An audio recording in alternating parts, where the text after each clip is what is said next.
कहानी है। इसका टाइटल है mister Wills problem, mister Wills की परेशानियाँ। देखिए, इस कहानी में हम ग्रामर के कुछ रूल्स सीखेंगे, साथ ही साथ इम्पोर्टेंट वोकेबलरी भी देखेंगे। इम्पोर्टेंट वोकेबलरी आपको वीडियो के अंत में मिल जाएगी। अगर आप इंग्लिश अच्छे से पढ़ना, लिखना या बोलना सीखना चाहते हैं, तब आपका हमारे यूट्यूब चैनल लर्न एकेडमी पर स्वागत है। इंग्लिश को अच्छे से लिखने, पढ़ने, बोलने के लिए हमारे चैनल लर्न एकेडमी को सब्सक्राइब करें और हमारे चैनल पर बने रहें। देखते हैं आगे कहानी में क्या है। मिस्टर विल्स वाज था अ लिटिल वरीड, थोड़ा चिंतित। लिटिल का मतलब होता है छोटा, जब ये पहले यूज़ हुआ है तो थोड़ा का सेंस में होगा। थोड़ा चिंतित था अबाउट, बारे में, डिलीवरिंग लेटर, पत्र वितरण करने की, एट स्निप फार्म, स्नेल्स के खेत पर। Farmer Snells had a small terrier named Bundle. देखिए, farmer Snell had a small terrier. Terrier का मतलब होता है खूंखार या शिकारी कुत्ता। तो फार्मर स्नेल के पास क्या था? एक शिकारी छोटा कुत्ता था, नेम, जिसका नाम बंडल था। हु, जो, वाज था प्रीटी। प्रीटी का मतलब होता है सुंदर, खूबसूरत। फेरोसियस का मतलब होता है खूंखार, है ना।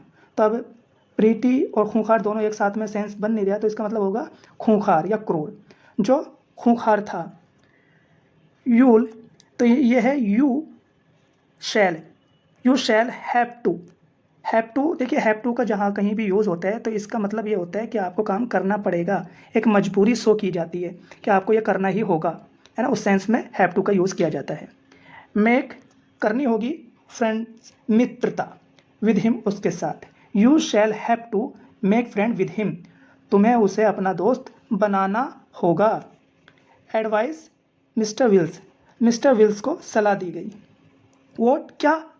मेक फ्रेंड, दोस्ती, विद दैट होली टेरर, उस आतंकी के साथ, है ना। दैट होली टेरर कुत्ते की बात कर रहे हैं मिस्टर विल्स। देखिए, ये एपोस्ट्रोफियस ही के बाद और डी लगा है, हिड, तो ये है ही वुड, है ना। तो ही वुड वाइट, वह मुझे काट लेगा, मी लगा है ना, मुझे काट लेगा, बिफोर, पहले, आई से हेलो, इससे पहले मैं उसे हेलो करूँ। वट, लेकिन, मिस्टर विल्स कैरिड का मतलब होता है लाना, है ना। कैरी से बना है, उसकी सेकेंड फॉर्म है कैरिड। लाया बिस्किट इन हिज पॉकेट, अपनी जेब में। एंड और द नेक्स्ट डे, अगले दिन, वह, जब, वंडल चार्ज्ड एट। देखिए, चार्ज एट का मतलब होता है टूट पड़ना, है ना, या हमला करना। टूट पड़ा हिम, उस पर। ही, उसने, ड्रॉप, गिरा दिए, एक कपल ऑफ देम, उनका एक जोड़ा, किसका? बिस्किटों का। बंडल स्निफ्ड, बंडल ने सूंघा, सस्पियसली।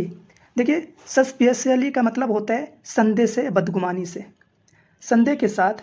एंड और देन ग्लोब्ड दैम, ग्लोब्ड का मतलब होता है निगल जाना, हड़प कर जाना, दैम, उनको, और वह उनको हड़प कर गया या निगल गया।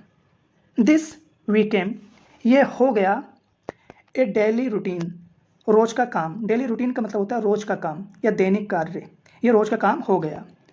आफ्टर अ फ्यू डेज का मतलब होता है कुछ दिनों बाद। वंडल अराइव्ड एट, पहुंच जाता था, द गेट पर।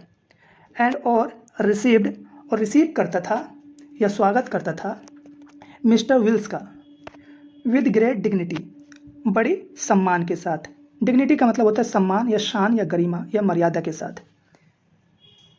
मिस्टर विल्स ऑफर्ड हिम, उसको प्रदान करते थे, ए बिस्किट। मिस्टर विल्स उसको बिस्किट देते थे। एंड और बंडल ऑफर्ड का मतलब होता है प्रदान करना या देना, देता था। टू वांग का मतलब होता है हिलाना, हिज टेल, अपनी पूंछ, और बंडल क्या करता था? अपनी पूंछ हिलाकर उसका सम्मान करता था। द नेक्स्ट वीक, अगले हफ्ते, ही, उसने, पिक्ड द लेटर, पिक्ड का मतलब होता है उठा लिया, लेटर, पत्र, अगले हफ्ते उसने पत्र उठा लिया, from mister Wills hand, mister Wills के हाथों से। एंड और कैरिड देम, और उसे ले गया, इनटू द फार्म, खेत में। लीडिंग मिस्टर विल्स का नेतृत्व करते हुए। लीड का मतलब होता है नेतृत्व करना, लीडिंग, नेतृत्व करते हुए। That dog is so good, वह कुत्ता बहुत अच्छा है। Said farmer Snell, farmer Snell ने कहा। Mister Wills and Bundle exchanged looks, तो मिस्टर विल्स और बंडल ने एक दूसरे की ओर देखा। एक्सचेंज लुक्स का मतलब होता है एक दूसरे से आदान प्रदान करना है, ठीक है, लुक्स। फार्मर विल्स, देखिए यहाँ पर फार्मर विल्स की जगह फार्मर स्नेल होना चाहिए था कि फार्मर स्नेल डिडेंट नो, नहीं जानता था अबाउट द बिस्किट, बिस्किट के बारे में, और किसान स्नेल बिस्किट के बारे में कुछ भी नहीं जानता था। ये कहानी यहीं पर कंप्लीट हुई। मिलेंगे नेक्स्ट वीडियो में। Bye, take care.